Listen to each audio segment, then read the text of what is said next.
Assalamualaikum warahmatullahi wabarakatuh. Waalaikumsalam warahmatullahi wabarakatuh. Dan terhormat Ibu Sidik, Ibu Rofia Sidik, SOSP, saya kasih dan teman-teman perjuangan yang telah hadir.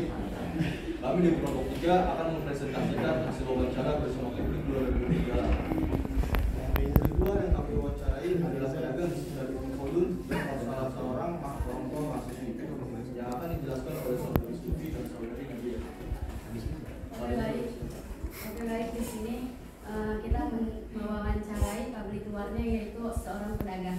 Jadi mereka bilang kalau sekarang tuh dari mereka bilang berpendapat bahwa Universitas Ibnu Khaldun itu lebih baik lagi untuk sekarang dan sampai selanjutnya.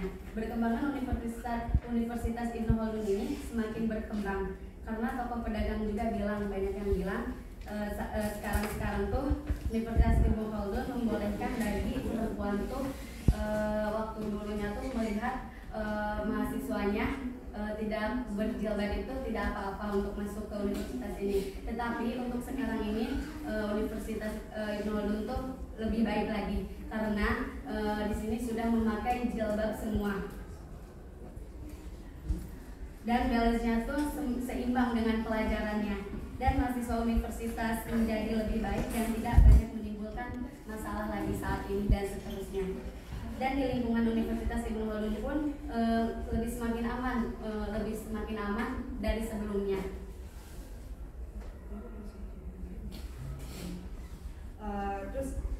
Kemudian dari wali murid salah satu mahasiswi Universitas Ibnu Khaldun ini, beliau berpendapat bahwa Universitas Ibnu Khaldun ini termasuk universitas swasta yang biayanya terjangkau. Selain biaya, tempatnya juga sangat strategis, tidak terlalu jauh dan tidak terlalu dekat. Universitas Ibnu Khaldun ini dikenal dengan universitas yang mengedepankan agama juga. Jadi banyak yang berpendapat bahwa Universitas Ibnu Khaldun ini sangat layak untuk diminati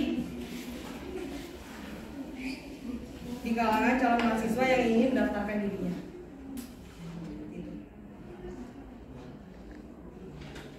Selanjutnya adalah publik dalam yang kami wawancarai adalah Pak Budi selaku wakil ketua yang akan dibawakan oleh Sri Fatimah Jamil, Sawa Nadira dan Afonda. Baik, kemudian dari publik dalam ini kami mewawancarai wakil rektor dari Universitas Ibnu Khaldun ini. Beliau mengatakan bahwa Universitas Ibnu Khaldun ini menjadi universitas yang banyak mendapatkan prestasi, seperti tahun-tahun belakangan ini Universitas Ibnu Khaldun ini meraih juara 2 dalam kepatuhan mengisi LLDPT Park Jawa Barat Banten dan juara 2 pengisian sistem monitoring perguruan tinggi. Artinya universitas ini sangat konsen dalam memberikan pelayanan, penghargaan dan mempersiapkan ISO internasional standar organisasi agar menjadi universitas berbasis internasional. Lalu juara dari kalangan mahasiswanya mendapatkan prestasi-prestasi yang diantaranya adalah juara internasional talenta Indonesia Mobility Award, Duta Inovasi Daerah, dan banyak lagi. Baik, selanjutnya dari masalah infrastruktur yang masih dan akan dibangun oleh pihak Universitas Ibnu Khaldun, yaitu Universitas Ibnu Khaldun akan membangun masjid yang megah. Kita sudah bisa lihat kalau kita keluar nih ya, kan udah kelihatan tuh kubahnya tuh berwarna-warna. Itu masih akan proses menjadi masjid yang megah.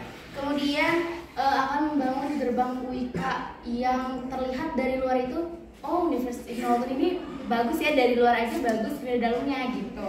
Terus kemudian akan membangun lagi gedung rektorat yang direncanakan sebanyak 7 atau 10 lantai.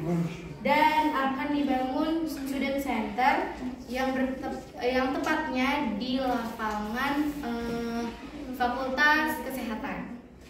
Kemudian Universitas Ibnu Khaldun ini lagi mempersiapkan dan membangun kampus 2 yang berlokasi di Jonggol. Kemudian apa sih yang membedakan Universitas Ibnu Khaldun dengan universitas lainnya? Universitas Ibnu Khaldun ini dibangun oleh seorang ulama, seorang pejuang, yaitu Bapak Soleh Iskandar. Yang membedakannya, kampus ini akan menciptakan mahasiswa yang menjadi sarjana religius, terbukti dalam kurikulum dan dengan tuntutannya.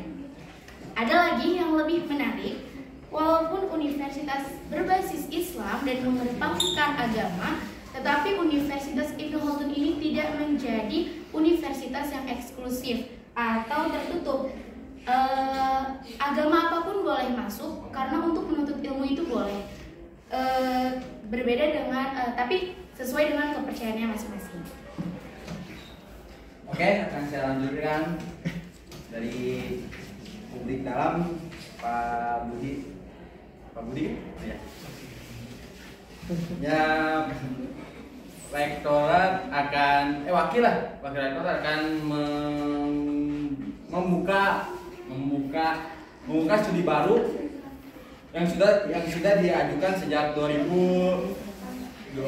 sejak Desember 2020 di Fakultas Agama Islam, yaitu Fakultas Agama Islam yang menambah fakultasnya, menambah prodinya yaitu dari S3 Ekonomi Syariah, S1 Manajemen Haji dan Umroh, S1 Perdagangan Nasional, dan terakhir S1 Program Studi Desain dan Fashion. Ya, dan masih akan diproses. Ada lagi nih, yaitu sistem informasi, sistem digital, dan informational science dan ilmu gigi. Itu ya, supaya universitas itu lebih baik dan lebih unggul daripada yang lain. Insyaallah. Amin. Dan tutup, kan? Ya, mungkin itu sekian dari hasil wawancara yang telah kami lakukan pada bulan Ramadan minggu lalu. Bila ada kesalahan, mohon dimaafkan. Wabillahi taufiq wal hidayah. Wassalamualaikum warahmatullahi wabarakatuh. Waalaikumsalam warahmatullahi wabarakatuh.